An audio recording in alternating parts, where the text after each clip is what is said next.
temi ću vam reći koje su daleko najgore namirnice za bolesnu kralježnicu. Jer radeći ja zadnjih nekoliko desetljeća sa mojim pacijentima i u svim mojim istraživanjima i jako dobro se vidi u mojoj ordinaciji da ljudi kada konzumiraju specijalne vrste hrane itekako može pogoršati vaše bolove. Zato me lijepo slušajte današnju emisiju apsolutno do kraja jer ću vam u detaljima reći koju hranu apsolutno morate izbjegavati. I odmah vam unaprijed pričam da ću sljedeći tjedan vam dati jedan video zapis o daleko najboljoj hrani koja će biti izuzetno dobra za vašu kralježnicu. Tu ćete mi emisiju čekati drugi tjedan. Međutim, danas nam je najbitnije reći ono što nama djeluje jako upalno u našemu tijelu, a specijalno ukoliko imamo bolesna leđa. Jer mi ćemo za najlakše razumijevanje hranu gledati sa dva ključna aspekta. Hrana koja djeluje upalno, dakle pogoršava naše tegobe, evo recimo specijalno govorimo u kralježnici, i hrana koja djeluje protuupalno, a to je ona hrana koju ćemo nabrajati neki drugi tjedan. Molim vas, vodite mi računa o ovome jer specijalno ako ste mi osobe iznad 40. 50. godine i slično imate mi kronične tegobe, ovu hranu apsolutno morate izbjegavati jer djeluje jako upalno i pogoršava simptome sa našom kralježnicom.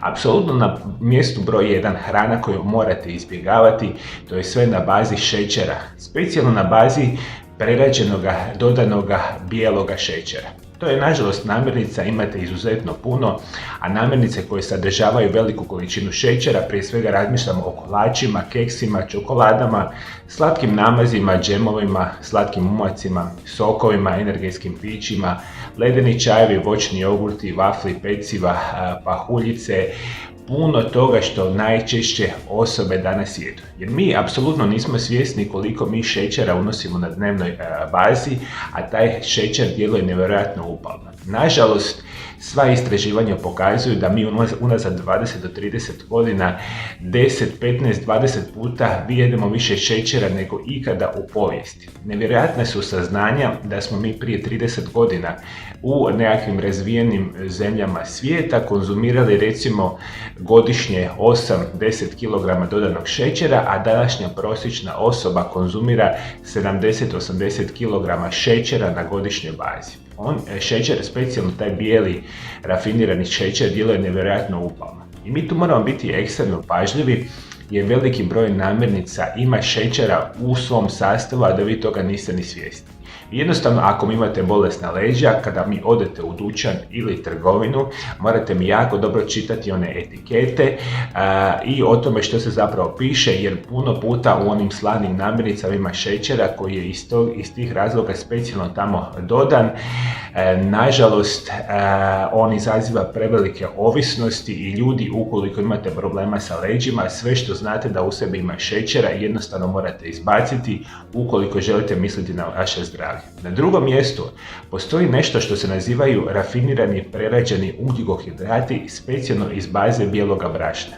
I kada govorimo o bijeloga brašna, gledamo o bijelom kruhu, pici, brzoj hrani, hamburgerima, puno pekarskih proizvoda na bazi bijeloga brašna, pite, kroasane i puno toga, sve što možete zamisliti da je napravljeno na bazi bijeloga brašna. Jer nažalost bijelo brašno kao takvo je jedan proizvod koji za vrijeme proizvodnje, naravno standardnog tipa, dobijemo jednu masu koja je izuzetno siromašna sa bitnim nutrijentima, međutim jako je krcata sa nečim što mi nazivamo antinutrijenti, a to su one situacije koje će nama značajno upalno djelovati na naša leđa.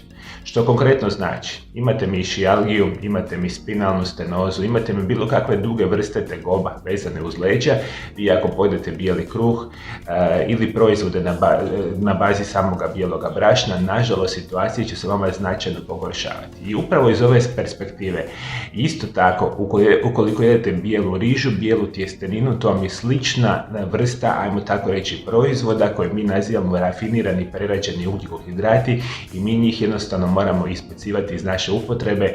Rekao sam vam, tu mi vodite računa o tome što veliki broj vas voli jesti, a to je na brza hrana kao što su pice, hamburgeri i toga tipa. Dalje što morate mi apsolutno izbjegavati i u svojome svakodnevici, to su meso, mesne prerađevine, sve osim ako nisu organski proizvedene. Govedina, svinjetina, janjetina, piletina, puretina, slanine, šunke, kobasice, hrenovke i sličnog tipa proizvoda specijalno rafinirano, odnosno prerađeno crveno meso. Nažalost, za vrijeme proizvodnje i za vrijeme uzgoja u velikom broju slučajeva ovi mesni proizvodi su izuzetno upalni za naše tijelo i za naš organizam. Mi kada govorimo o mesu, ono je nama jako bitno za zdravlje na dnevnoj bazi, ili ako tako reći, ne moramo svaki dan apsolutno jesti meso, ali ga moramo jesti u umjerenim količinama. I meso bi trebalo biti organskog tipa, što u najvećem broju slučajeva nije, a jednostavno morate mi razmišljati da rafinirano i prerađeno meso, rekao sam vam specijalno crveno, ali i ostale vrste mesa, djeluje nažalost jako upalno u našem organizmu, što znači da značajno pogoršavaju naše tegobe i morali bi ih izuzetno malo ili zapravo nimalo jesti. Da li što morate mi razmišljati, apsolutno grickalice kao što su čips, krekeri, štapići i tortilje izuzetno su loši za naš organizam.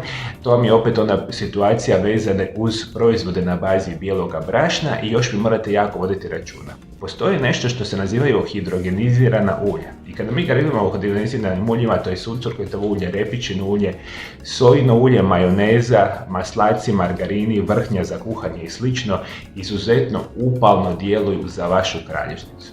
Nažalost, isto tako veliki broj osoba to voli jesti. To su izuzetno prazne kalorije koji jako upalno djeluju u našem organizmu. I onda vi kada kombinirate recimo ove grickalice i slično, oni su najčešće pravljeni od bijeloga brašna i ovih hidrogeniziranih ulja, koje su krcati sa nečim što se nazivaju omega-6 masne kiseline. One kao takve u našem organizmu su potrebite u malim količinama. Međutim, nažalost, hrana, kao što sam sada malo prije nabrojao, ona je krcata omega-6 masnim kiselinama izuzetno puno.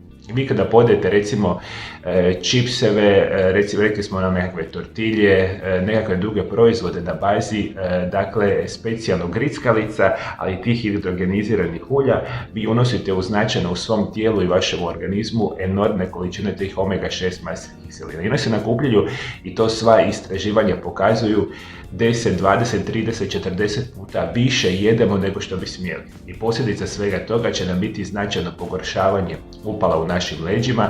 To apsolutno moramo izbjegavati. Još vi morate voditi računa. Nažalost, mlijeko i mliječni proizvodi koje vi konzumirate puno puta su vam jako štetni za vaše tijelo i za vaš organizam. Jer kada govorimo o mliječnim proizvodima, osim ako nisu organskog tipa i ukoliko nisu mliječni proizvodi koji se nazivaju kefir, acidofil ili probiotski jogurti, nažalost krcati su sa raznim vrstama kemikalija koje bi isto tako djeluju puno puta protuupalno. To računajući i sireve i standardna mlijeka i mliječni proizvodi. Nažalost je situacija takva. Dalje što vam moram reći, apsolutno mi morate voditi računa o tome o zapakiranim proizvodima iz samoga dućana. Većina konzerviranih proizvoda u vrećicama ili smrznuti u ambalažama, kečapi, umaci za salate i roštilj, mesne štruce, smrznuta pizza, tjestenine, juhe iz konzerve i slično djeluju jako upalno. Ono što je za najlakše razumijevanje shvatiti, vjerojatno što je zapakirano i što je već u nekim vrećicama, unutra je krcato sa raznim kemikalijama, konzervansima, umjetnim bojilima i sve što ima jako dugi rok trajanja, vjerojatno je krcato upravo ovakvim upalnim kemikalijama koje mi kad konzumiramo, naše upale se značajno pogoršavaju. Nažalost, to je opet velika količina tih proizvoda koji veliki broj osoba koristi. Sva istraživanja su apsolutno jasna, ovakve vrste proizvoda se jednostavno moraju izbjegavati. Da ne govorimo dakle specijalno o alkoholu, to je samo po sebi jasno, ako konzumirate alkohol u imalo većim količinama, sigurno jako upalno djeluje u vašem organizmu, a kao što sam i na početku emisije rekao, sokovi, slatka pića, energetska pića djeluju jako upalno za naša leđa radi velike koncentracije šećera i ostalih kemikalija. Apsolutno moramo izbjegavati i apsolutno morate biti oprezni sa soli, uzimati maksimalno pola male žličice soli u svim proizvodima koje jedemo na dnevnoj bazi i morate mi jako biti oprezni sa vodom iz dućana. Jer ako mi pijete vodu koja je u onim plastičnim bocama, opet nije dobra jer radi te plastike ona puno puta djeluje zapravo u koncentraciji na kvalitetu same vode i vi kada konzumirate ovakve vrste namirnica, vaša situacija se pogoršava. Dakle, molim vas, vodite mi računa o ovome. Ovo su vam namirnice koje vam djeluju jako upalno i ukoliko ih uspijete izbjegavati u svojoj svakodnevnoj prehrani, vjerujte, vaša leđa će se preporaviti. Uskoro dolaze moje prve 4 online edukacije.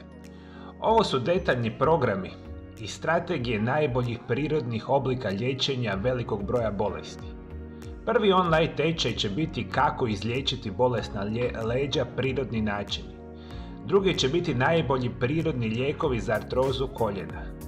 Treći, kako spriječiti rak debelog crijeva, kompletan vodič. I četvrti, izliječite bolesnu jetru, dokazani prirodni lijekovi. Zadnje 23 godine izučavam najbolje prirodne opcije liječenja. Svi ćete uskoro imati pristup mojim programima prirodnih lijekova za koje nikada niste čuli, a izvanredno i prirodno liječe bolesti. Tečajevi su prevedeni na sve bitne strane jezike. Kada prva 4 online tečajeva dolaze, uskoro ćete dobiti informacije. Druga velika je vijest da otvaram svoju novu ordinaciju, Mario Lab centar za liječenje i edukaciju u Zagrebu.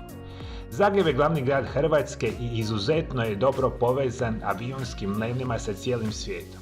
Tako da ćete uskoro svi moji pacijenti iz cijeloga svijeta puno lakše moći doći kod mene na liječenje. Kada je otvorenje i kada ćete moći rezervirati termine liječenja, to ćete saznati uskoro. Za moje svakodnevne savjete, dolje ispod videozapisa se pretplatite na moj kanal. I prije nego što odete, moji dragi gledatelji, ne zaboravite pogledati moj sljedeći videozapis. Ovdje u gornjem desnem kutu pronaćete videozapis koji će značajno poboljšati vaše zdravlje. Hvala što me pratite i me dalje. Do druge emisije, lijep i ugodan pozdrav!